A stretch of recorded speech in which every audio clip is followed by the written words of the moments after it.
The morning sun painted golden streaks across the cobblestone streets of Windsor as Catherine, Princess of Wales, stood before her bedroom mirror. Her reflection showed a woman who had mastered the art of royal grace over 13 years of marriage to Prince William. Today felt different somehow, though she couldn't quite place why. The gentle autumn breeze carried the scent of fallen leaves through her window, and something about the crisp air whispered of new beginnings. William entered the room, adjusting his navy blazer with practiced ease. His presence still made her heart skip, even after all these years. They had weathered storms that would have broken lesser couples, yet here they stood, stronger and more united than ever. The past year had tested them in ways they never imagined, but it had also shown them the true depth of their bond. "Ready for today's engagement?" William asked, his voice carrying that familiar warmth that had first captured her heart at university. Catherine nodded, smoothing down her elegant cream coat. She had chosen it carefully, knowing that every detail of their appearance would be scrutinized by millions around the world. Royal fashion was never just about looking good. It was about sending messages of stability, continuity, and hope. The couple made their way downstairs, where their security detail waited with quiet efficiency. Their 3 children had already left for school, their morning routine a careful ballet of normalcy within extraordinary circumstances. George, Charlotte, and Louis remained their priority, their anchor to the real world beyond palace walls and public duties. As their car pulled away from Kensington Palace, Catherine watched London wake up around them. Commuters hurried along pavements, shop owners lifted their shutters, and children walked to school with backpacks bouncing on their shoulders. This was the Britain they served, the people whose hopes and dreams they carried with them to every engagement. The destination today was a community center in East London, a place where real magic happened daily. The center served families from all backgrounds, offering everything from job training to childcare support. It was exactly the kind of grassroots organization that both William and Catherine felt drawn to, the kind of place where their presence could make a genuine difference. During the drive, they reviewed their briefing notes one final time. The center had been struggling during recent economic challenges, but the dedicated staff had never wavered in their commitment to the community. Today's visit would highlight their work and hopefully inspire others to support similar initiatives across the country. Catherine felt a familiar flutter of anticipation as they approached their destination.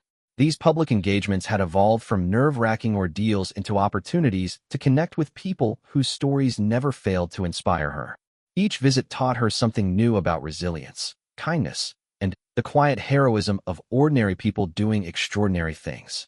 The car slowed as they turned onto the high street. Already, small crowds had gathered despite the early hour. Children pressed their faces against school windows, hoping for a glimpse of the royal couple. Shopkeepers stepped outside their businesses, camera phones at the ready.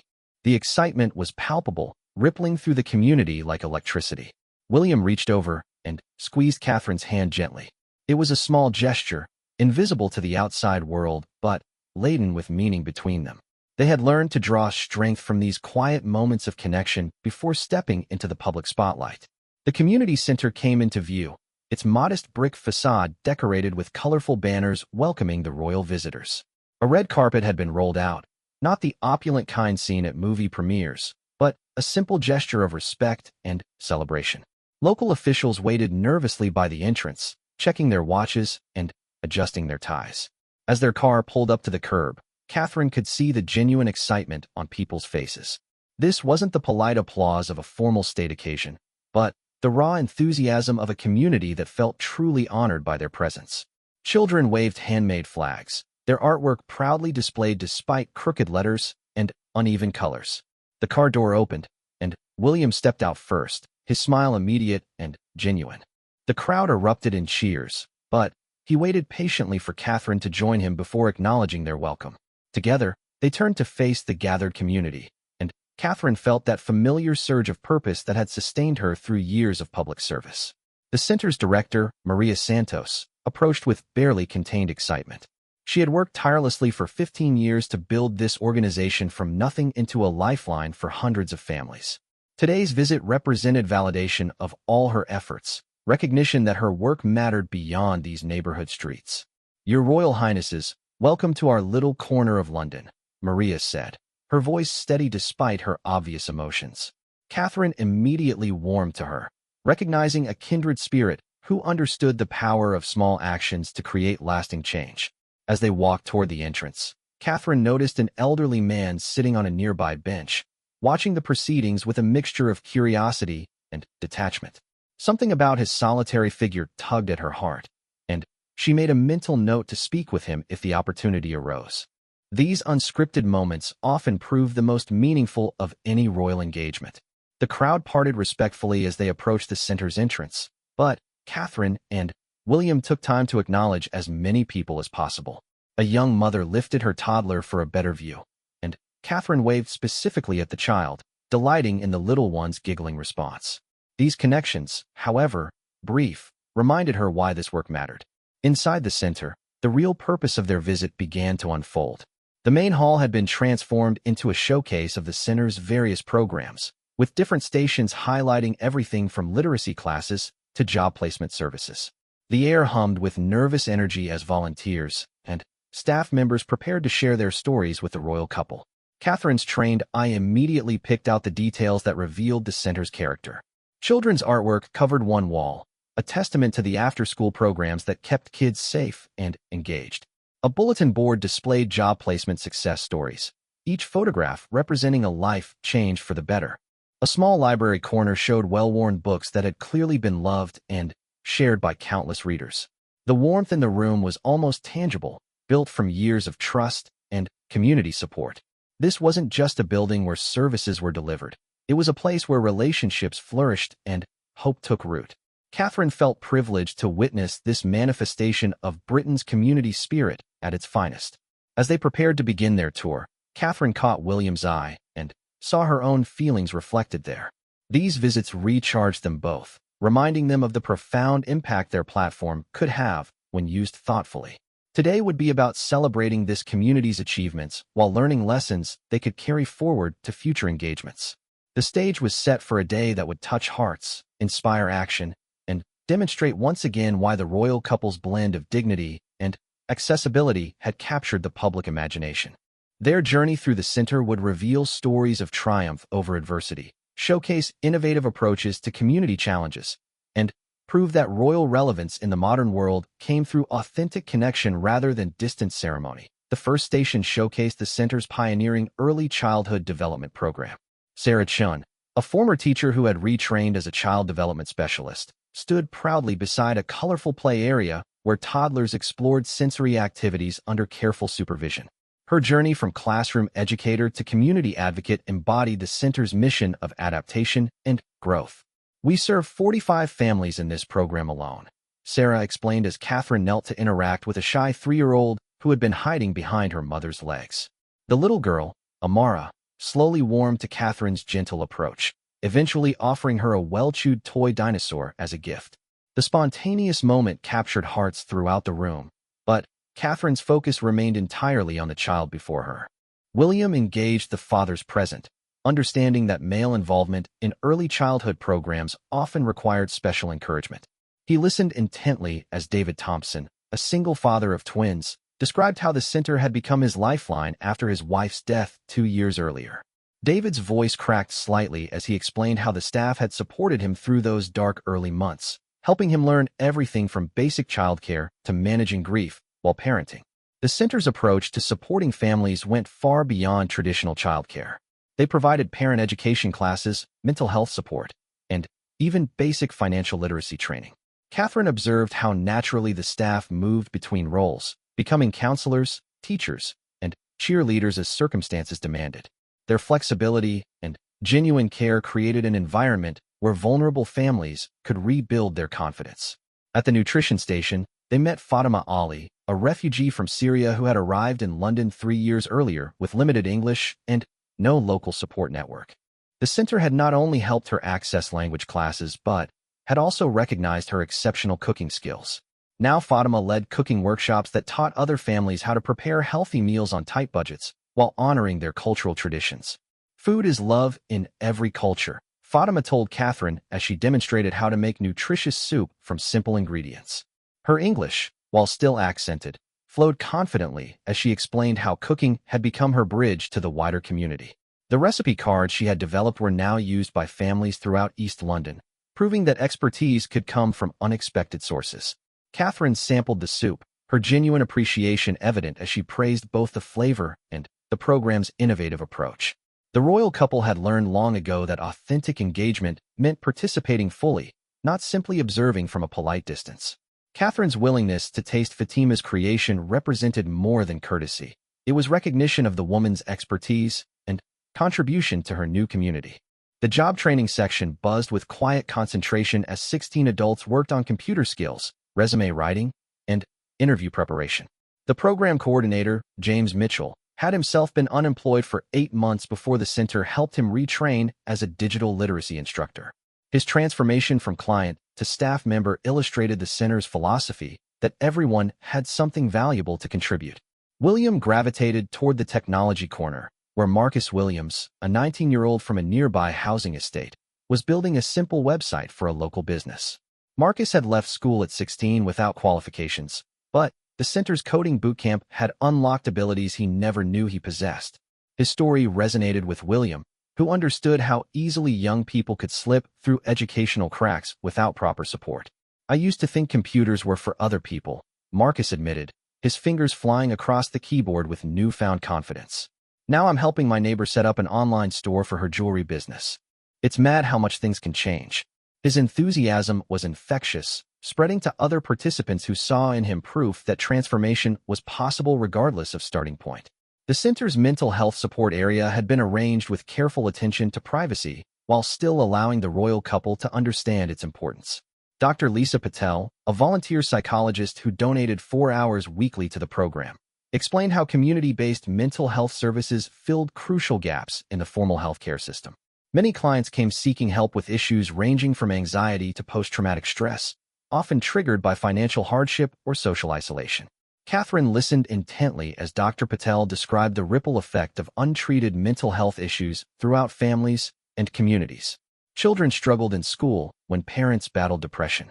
Adults couldn't maintain employment when anxiety went unaddressed. Relationships cracked under pressure that proper support could have alleviated. The center's holistic approach recognized these connections, treating families as complex systems rather than collections of individual problems. A quiet corner had been set aside for their conversation with Eleanor Brooks, an 83-year-old volunteer who had been with the center since its founding. Eleanor's weathered hands moved gracefully as she sorted donations while sharing memories of the neighborhood's evolution over 6 decades. Her stories painted a picture of community resilience that stretched far beyond any single organization or program. "I've seen this area through good times and bad," Eleanor reflected, her voice carrying the wisdom of lived experience. "What never changes is people's capacity to help each other when given the chance. This place just makes it easier to connect those who need help with those who can provide it." Her simple philosophy had guided countless volunteer hours and influenced generations of neighborhood children. The youth leadership program occupied a bright corner where teenagers planned community projects and learned organizational skills. Aisha Rahman, 17 years old and already showing natural leadership abilities, presented their latest initiative with confidence that belied her age. The group had organized a neighborhood cleanup that evolved into an ongoing environmental awareness campaign, complete with social media strategy and partnership proposals for local schools. William engaged naturally with the teenagers, asking thoughtful questions about their environmental concerns and community goals. Their conversation revealed young people who were neither apathetic nor entitled, but rather deeply engaged with issues affecting their neighborhood. Their energy and idealism reminded both royal visitors of the importance of investing in youth leadership development. The Literacy Corner showcased perhaps the most fundamental of the center's services. Adult learners worked quietly with volunteer tutors, some struggling with basic reading skills, while others aimed to improve their English comprehension. The program served everyone from teenagers who had missed educational opportunities to elderly immigrants seeking greater independence in their adopted country.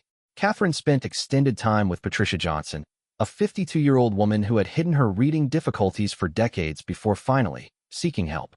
Patricia's courage in admitting her struggles and committing to improvement represented a common thread throughout the center's programs. The recognition that asking for help was a sign of strength, not weakness. Her progress over 8 months had been remarkable, opening doors to employment opportunities she had never imagined possible. The tour concluded at the community garden, a small but thriving space behind the building where families grew vegetables and flowers together. The garden served multiple purposes, providing fresh produce for food-insecure households, teaching children about nature and nutrition, and creating peaceful spaces for reflection and community building. Raised beds accommodated gardeners with mobility limitations, while child-sized plots encouraged young green thumbs. Thomas Wright, a retired engineer who volunteered as garden coordinator, explained how the space had transformed from a litter-strewn lot into a neighborhood oasis. His technical expertise had designed an efficient irrigation system using recycled materials, while his patient teaching style had helped dozens of urban families discover the satisfaction of growing their own food.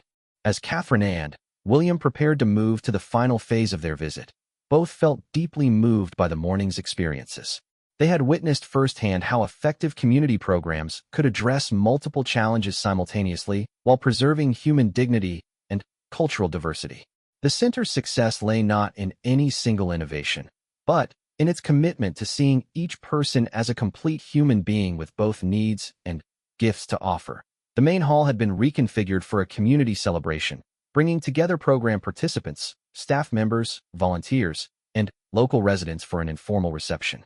The atmosphere buzzed with excited conversations as people who rarely had opportunities to share their stories with wider audiences prepared to speak with the royal couple about their experiences and aspirations. Catherine found herself drawn to a group of mothers who had formed lasting friendships through the parenting support program. These women came from vastly different backgrounds, yet had discovered common ground in the universal challenges of raising children in an uncertain world. Their support network extended far beyond scheduled program meetings, encompassing everything from shared childcare during emergencies to collective advocacy for better playground equipment in local parks. Priya Sharma, a software engineer who had struggled with postpartum depression after her second child's birth, spoke candidly about how the center's mental health support had quite literally saved her life. Her honesty about mental health challenges helped normalize conversations that too often remained hidden behind facades of perfection. Catherine listened without judgment, recognizing the courage required to share such personal struggles with relative strangers. The economic diversity within the group fascinated Catherine. Priya's professional background contrasted sharply with that of Jenny Walsh, a single mother who cleaned offices at night while studying for her general educational development certificate during the day. Yet their friendship had flourished based on shared values and mutual support rather than similar circumstances. The center's programming had created space for authentic connections that might never have developed otherwise. Meanwhile, William engaged with a group of teenagers who had developed an innovative peer mentoring program for younger children. Their initiative paired high school students with elementary-age kids from the after-school program, creating relationships that benefited both age groups. The older students developed leadership skills and sense of purpose, while younger participants gained role models who understood their neighborhood context and challenges. Jamal Hassan, 16 years old and already displaying remarkable maturity, explained how mentoring had helped him process his own difficult experiences while discovering his talent for working with children. His academic performance had improved dramatically since becoming involved with the program, not because of tutoring or additional resources, but because helping others had given him renewed sense of purpose and belonging. The conversation revealed sophisticated thinking about community development from young people who lived its realities daily. They understood intuitively that sustainable change required local ownership and cultural sensitivity. Their mentoring program succeeded precisely because it emerged from within the community rather than being imposed by external experts with good intentions, but limited understanding of neighborhood dynamics. Dr. Ahmed Hassan, no relation to young Jamal despite the shared surname, had volunteered his medical expertise to provide basic health screenings and wellness education at the center. As a general practitioner with a busy NHS practice, his donated time represented significant personal sacrifice, but he considered it essential community service. His presence had dramatically improved health outcomes for families who often struggled to access medical care through traditional channels. Catherine learned about the center's innovative approach to health education, which combined medical expertise with cultural competency and language accessibility. Dr. Hassan's screenings had identified several serious conditions in their early stages, from diabetes to hypertension, potentially preventing costly emergency interventions while improving quality of life for patients and their families. The health program extended beyond individual treatment to address systemic barriers that prevented good health outcomes in underserved communities. Transportation challenges, work schedule conflicts, language barriers, and mistrust of formal medical systems all contributed to delayed care that often resulted in more serious problems. The center's approach acknowledged these realities while working to overcome them through relationship building and community education. William gravitated toward a group of local business owners who had partnered with the center to provide internships and employment opportunities for program participants. Their collaboration demonstrated how community organizations could serve as bridges between residents seeking opportunities and employers seeking reliable workers. The relationships were mutually beneficial, providing businesses with motivated employees while offering residents pathways to economic stability. Michael Chun, who owned a small construction company, described how his partnership with the center had transformed his hiring practices. Rather than relying solely on formal credentials or personal networks, he now evaluated candidates based on character, work ethic, and potential for growth. Several former program participants had become valued members of his team, bringing dedication and loyalty that exceeded his expectations. The business partnerships had evolved beyond simple employment placements to encompass skills training, financial literacy education, and small business development support. Local entrepreneurs shared their expertise with aspiring business owners, creating informal networks that sustained economic development long after initial introductions were made. The center's role as connector and facilitator had sparked numerous ventures that now contributed to neighborhood vitality.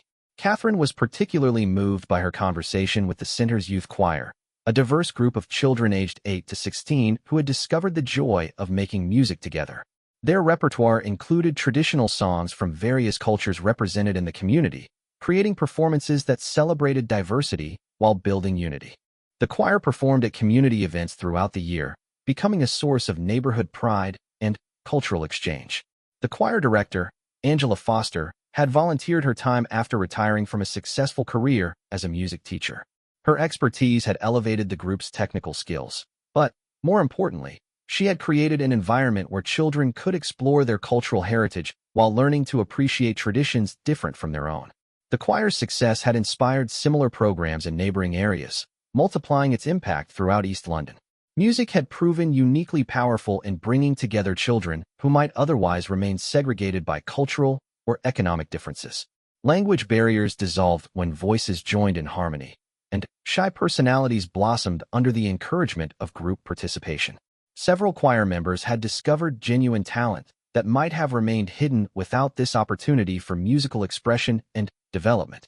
The center's approach to cultural celebration impressed both royal visitors, who recognized the delicate balance required to honor diversity while building shared community identity.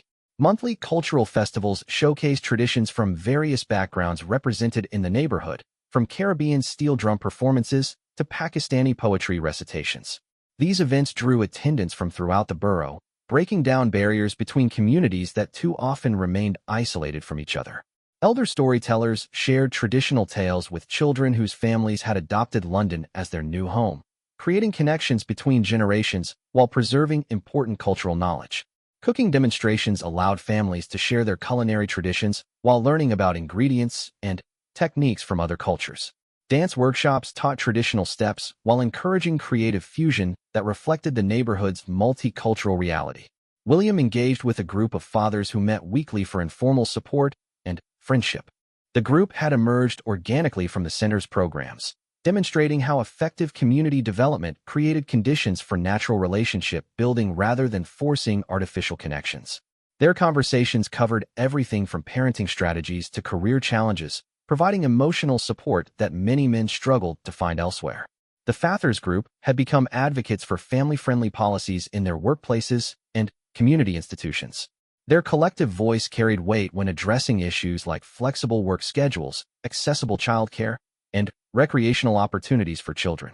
Several members had successfully negotiated improved benefits or working conditions by applying skills and confidence developed through their peer support network. As the afternoon progressed, Catherine and William found themselves deeply impressed by the center's comprehensive approach to community development. Rather than focusing narrowly on single issues or serving limited populations, The organization had created an interconnected web of support that addressed root causes while celebrating community assets. Their model demonstrated how effective grassroots organizations could tackle complex social challenges through relationship building and collaborative problem-solving. The success stories they encountered throughout the day shared common elements: respect for individual dignity, recognition of community expertise, and commitment to sustainable rather than temporary solutions. The center's staff and volunteers had mastered the art of providing support without creating dependency, offering resources while encouraging self-advocacy and mutual aid among participants. As the formal portion of their visit drew to a close, Catherine and William gathered with community leaders in the center's conference room for a roundtable discussion about challenges and opportunities facing grassroots organizations across the United Kingdom. The conversation provided opportunity to explore broader themes that had emerged throughout the day, while discussing how successful local initiatives might be replicated in other communities. Maria Santos opened the discussion by acknowledging the precarious financial situation facing many community organizations. Government funding had become increasingly competitive while demand for services continued to grow. The center had survived through diversified funding strategies that included corporate partnerships, individual donations, grant applications, and social enterprise activities. But sustainability remained a constant concern, requiring creative solutions and persistent effort. The funding challenges were particularly acute for organizations serving the most vulnerable populations, who often lacked political influence or economic resources to advocate effectively for themselves. Catherine recognized this pattern from her extensive work with various charities and community groups, understanding how easily essential services could disappear when economic pressures mounted or political priorities shifted away from social support programs. David Thompson, the single father they had met earlier, spoke passionately about the difference community support had made in his family's life. His voice carried emotional weight as he described feeling completely lost after his wife's death, unsure how to manage basic daily routines while processing his own grief. The center's staff had provided practical assistance with everything from school pickups to meal planning. But, more importantly, they had helped him rebuild confidence in his parenting abilities.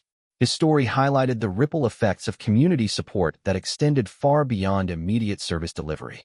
His twins had not only survived a traumatic family disruption, but were now thriving academically and socially. David himself had eventually become a volunteer mentor for other single parents, transforming his painful experience into a resource for others facing similar challenges. The center's investment in his family had multiplied exponentially through their ongoing contributions to community well-being. Dr. Patel raised concerns about mental health stigma that prevented many people from seeking help even when services were available. Cultural attitudes, language barriers, and fear of judgment often kept individuals suffering in isolation rather than accessing support that could dramatically improve their lives. The center's success in mental health programming stemmed largely from their community-embedded approach, which normalized help seeking while providing culturally competent care. The mental health discussion resonated particularly strongly with Catherine, who had made mental health awareness a cornerstone of her public work. She understood how community-based support could complement formal healthcare systems while reaching populations that might never access traditional mental health services. The center's model demonstrated how trusted community organizations could serve as bridges between individuals in need and appropriate professional resources. William inquired about the center's relationship with local government and how policy decisions affected their ability to serve community needs effectively. The responses revealed complex dynamics between grassroots organizations and formal government structures, with both opportunities for collaboration and frustrations about bureaucratic obstacles that sometimes hindered effective service delivery. Local councillor Janet Morrison, who had attended the roundtable at Maria's invitation, acknowledged that government officials often lacked deep understanding of how their decisions affected community-level programming. She had become an advocate for greater community input in policy development, recognizing that grassroots organizations possessed invaluable insights about what actually worked in practice versus what sounded good in theory. The conversation touched on immigration and integration challenges that had become increasingly prominent in many British communities. The center's multicultural approach provided valuable lessons about building bridges between established residents and newcomers while addressing legitimate concerns about resource allocation and cultural change. Their success suggested that integration worked best when it was bidirectional, with established communities learning from newcomers while helping them navigate local systems and expectations. Eleanor Brooks, the elderly volunteer, shared perspective from her decades of community involvement about how neighborhoods could adapt to demographic changes while preserving essential character and values. Her wisdom highlighted the importance of patient relationship building over time, acknowledging that meaningful integration required sustained effort and mutual respect rather than quick fixes or imposed solutions. The youth leadership representatives contributed insights about engaging young people as genuine partners rather than passive recipients of adult-designed programs. Their perspective challenged assumptions about teenage apathy while demonstrating how meaningful participation in community development could channel youthful energy toward positive outcomes. Their success in developing and implementing their own initiatives proved that young people possessed both capacity and motivation for leadership when given appropriate opportunities and support. Aisha Rahman spoke eloquently about her generation's commitment to social justice and environmental sustainability, explaining how community organizations could harness young people's passion for change while helping them develop practical skills for effective advocacy.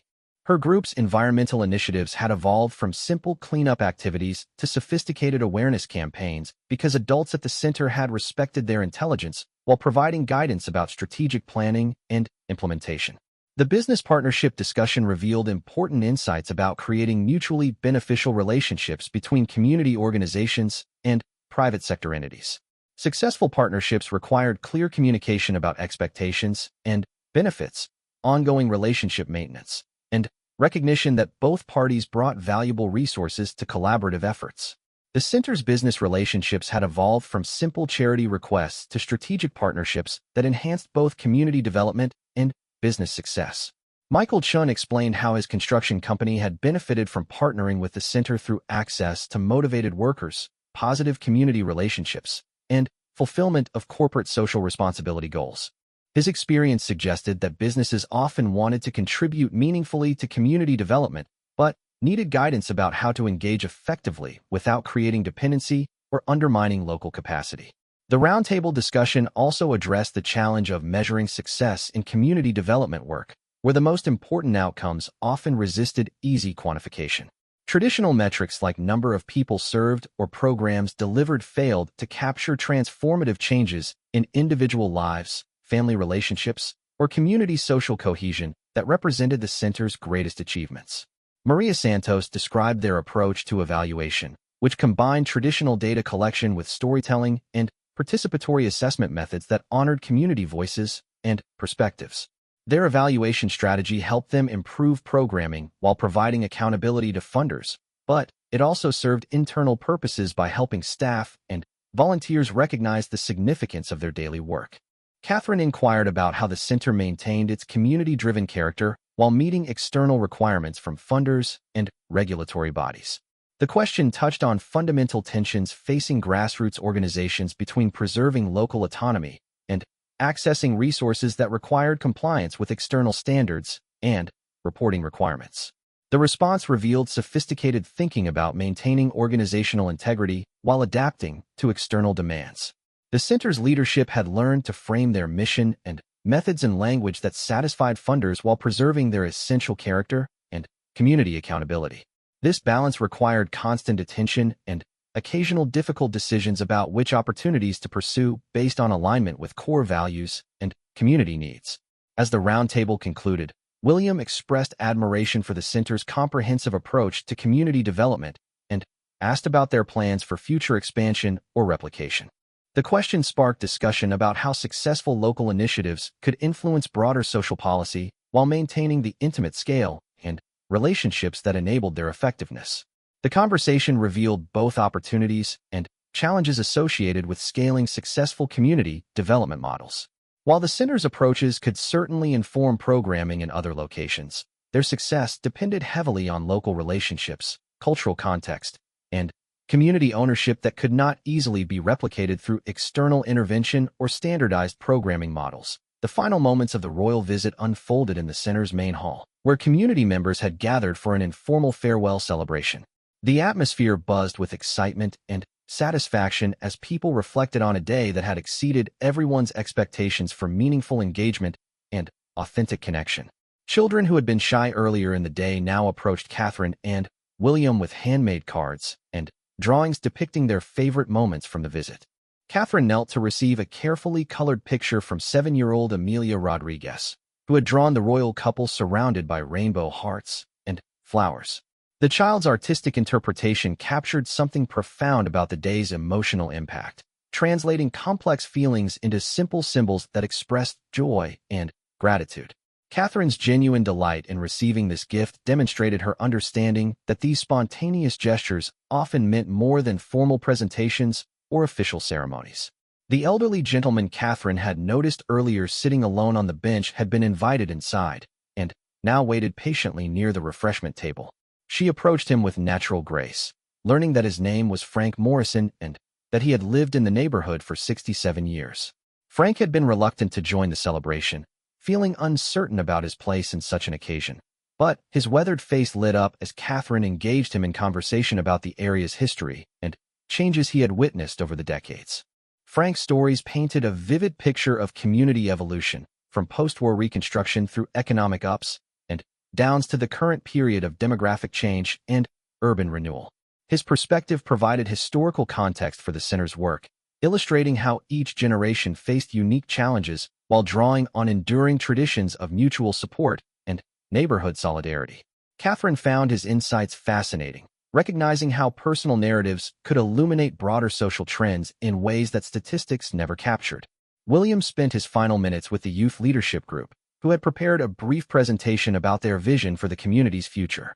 Their ideas combined ambitious dreams with practical planning, demonstrating how effective youth programming could channel idealism toward achievable goals while maintaining space for creative thinking and bold innovation. Their environmental initiatives had already begun influencing local policy discussions, proving that young voices could impact decision-making when properly supported and strategically organized. The teenagers' passion for social justice impressed William, who recognized in their commitment echoes of his own evolving understanding of royal responsibility in contemporary society. Their generation approached problems with different assumptions and tools than previous cohorts, bringing fresh perspectives that could revitalize traditional approaches to community development while honoring proven principles of relationship building and collaborative problem-solving. As preparation began for their departure, both Catherine and William took time to personally thank staff members and volunteers whose daily work made the center's success possible. These individual acknowledgments meant more than any formal recognition ceremony could provide, validating the significance of often unrecognized labor that sustained community organizations through countless small acts of service and dedication. Maria Santos accompanied them toward the exit, her emotions barely contained as she reflected on a day that had transformed from professional obligation into personal revelation.